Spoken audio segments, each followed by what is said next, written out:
ഇന്ത്യയിലെ നമ്പർ 1 കോൺഗ്രസ്സുകാർ എന്ന് പറയുന്നത് നിങ്ങൾ, ഇന്ത്യയിലെ ഒന്നാമത്തെ നേതാവായിട്ടുള്ള രാഹുൽ ഗാന്ധി വന്നിട്ട് നിങ്ങൾക്കൊന്ന് കൊടി പിടിക്കാൻ പറ്റിയോ? 1952 മുതൽ ഇതുവരെയുള്ള കാലഘട്ടം എടുത്ത് നോക്കിയാൽ നിങ്ങളുടെ വളർച്ച പടവളങ്ങ പോലെ കീപ്പോട്ടാണ്. മറുപടി പറയാനാണ് അവിടെ അനിൽ ബോസ് നിൽക്കുന്നത്. അദ്ദേഹം പറയും മറുപടി നിങ്ങൾ പറയണ്ട, മറുപടി പറയാനാണ് ഇദ്ദേഹം. മറുപടി പറയും. ഇന്ത്യൻ നാഷണൽ കോൺഗ്രസിന്റെ കൊടി രാജ്യമെമ്പാടുമുള്ള സീതാറാം യെച്ചൂരി അടക്കമുള്ള മാർക്സിസ്റ്റ് പാർട്ടിക്കാരെ കൊണ്ട് പിടിപ്പിക്കാൻ ഞങ്ങൾ തീരുമാനിച്ചിട്ടുണ്ട്. താങ്കൾ പേടിക്കണ്ട. ഇന്ത്യയിലെ 99% അത് സീതാറാം യെച്ചൂരി അടക്കമുള്ള ആളുകൾ കോൺഗ്രസിന്റെ കൊടി നന്നായി പിടിക്കുന്നുണ്ട്. ഒരു സംശയവുമില്ല. ശരി. CPM പ്രതിനിധിയോടും കോൺഗ്രസിന്റെ പ്രതിനിധി 30-40 ലക്ഷം അവർ ജോലികൾ കൊടുക്കുമെന്ന് പറയുന്നു. ഇവിടെ സർക്കാർ ഉദ്യോഗസ്ഥർക്ക് 25% TA മുടങ്ങിയിരിക്കുകയാണ് കേരളത്തിൽ. 25% ശമ്പളം പോലും കിട്ടുന്നില്ല. നമ്പർ 1 കേരളമാണെന്ന് പറഞ്ഞിട്ട് നമ്മൾ ചെറിയ ഒരു കാര്യം കൂടെ ചോദിക്കട്ടെ. നമ്മുടെ ആരോഗ്യ മേഖല കേരളത്തിൽ വളർന്നു നിൽക്കുകയെന്ന് പറഞ്ഞു. വണ്ടാനം മെഡിക്കൽ കോളേജിൽ പാരാസിറ്റമോൾ ഇല്ലാതെ അവിടുത്തെ രോഗിക്ക് ഞാൻ പുറത്തുനിന്ന് പോയി മേടിച്ചു കൊടുക്കുന്നു. പാരാസിറ്റമോൾ പൊതിച്ചോറ് കൊടുക്കുന്നു. അതിന് ഉത്തരം ഇവിടെ 57,400 കോടി രൂപയുടെ കുറവാണ് കേരളത്തിൽ സാമ്പത്തികമായി വന്നിട്ടുള്ളത്.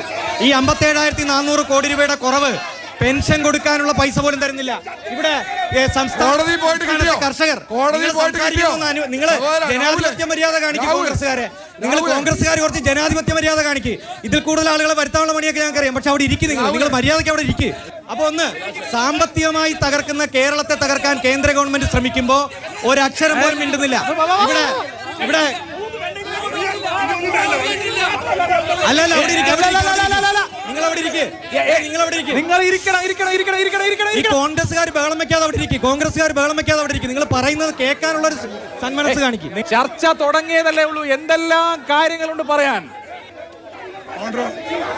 ഇരിക്കവിടെ ഇരിക്കെ. നിങ്ങൾക്ക് ചോദ്യം ചോദിക്കാനും അഭിപ്രായം പറയാനൊക്കെ മൈക്ക് തരാം.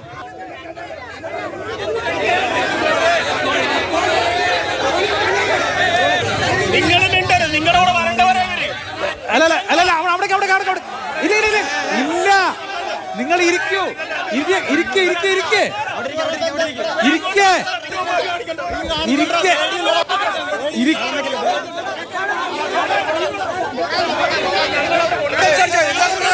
നിങ്ങൾ ഇരിക്കുന്നേ. ഞാൻ പറയുന്നത് കേക്ക്. ശരി, ഓക്കെ. മറുപടി കേൾക്കും. അപ്പൊ ഒന്ന് പ്രതിനിധി ചോദിച്ചോ, 790 കോടി രൂപയാണ് ഇവിടെ കർഷകർ കൊടുക്കാനുള്ള നെല്ലിന്റെ വിഹിതം കൊടുക്കാനുള്ളത്. അതുപോലെ UGC സ്കെയിലുള്ള ശമ്പളം കൊടുക്കാനുള്ളത് 500 കോടി രൂപയിലധികമാണ്. പെൻഷന്റെ പൈസ ഇവിടെ തടസ്സപ്പെടുത്തുകയാണ്. പറയട്ടെ സുഹൃത്തെ, നിങ്ങൾ സംസാരിക്കാതെ ഞാൻ പറയുന്ന കേക്ക്, എന്നിട്ട് നിങ്ങൾ മറുപടി പറയുന്ന കേക്ക്. ഇപ്പോ കോൺഗ്രസ്സുകാർക്ക് BJP-ക്കാർ ചോദിക്കുന്ന ചോദ്യത്തിന് പൊള്ളുന്നത് കോൺഗ്രസ്സുകാർക്കാ പൊള്ളുന്നത്. ഇവിടെ കേരളത്തിലെ സാമൂഹ്യക്ഷേമ പെൻഷൻ തടസ്സപ്പെടുത്താൻ BJP ബോധപൂർവമായി ശ്രമിച്ചതിന്റെ ഭാഗമായാണ് പെൻഷൻ കമ്പനി നിർത്തലാക്കിച്ചത്, പെൻഷൻ കൊടുക്കാതിരിക്കാൻ. പക്ഷേ അതിനെല്ലാം മറികടന്ന് 3 മാസത്തെ പെൻഷൻ ഇപ്പൊ ഗഡുവായിട്ട് കൊടുത്തു.